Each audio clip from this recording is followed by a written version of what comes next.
জয়গুরু। শ্রী শ্রী ঠাকুরের এক প্রিয় ভক্ত ছিল জ্যোতিষ ঘোষ। পরম ভক্ত সে, জাতিতে গোয়ালা, খুব তেজ ছিল তার। শ্রী শ্রী ঠাকুরের এতটুকু নিন্দা সে সহ্য করতে পারত না, সঙ্গে সঙ্গে অভিশাপ দিয়ে বসত। সে অভিশাপ ফলেও যেত সঙ্গে সঙ্গে। একাধিক ব্যক্তিকে একই কারণে তার অভিশাপে পড়তে হয়।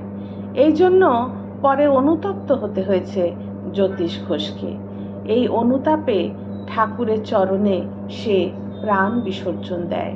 তখন তার বয়স মাত্র 27 কি 28 হবে। যেই ভক্ত কায় মনোবাক্যে ইষ্টের চরণে সমর্পিত হয়, সেই ভক্তের ইচ্ছা পূরণ করেন তিনি। তাই ভক্তের ইচ্ছায় সৃষ্টি, স্থিতি, প্রলয় হতে থাকে।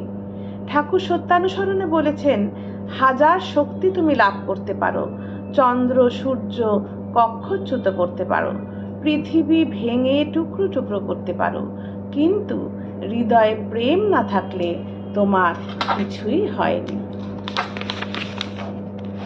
ভক্তের মধ্যে সেই প্রেম থাকে, সেই জন্যই তার চরণে থাকতে চায় সে। তার মানে শ্রী শ্রী ঠাকুর। সেই জন্যই তার চরণে থাকতে চায় সে, নিজেকে সঁপে দেয় তার চরণে। সত্য রজ তম এর চরম প্রকাশ ঘটে তার মধ্যে। জয়।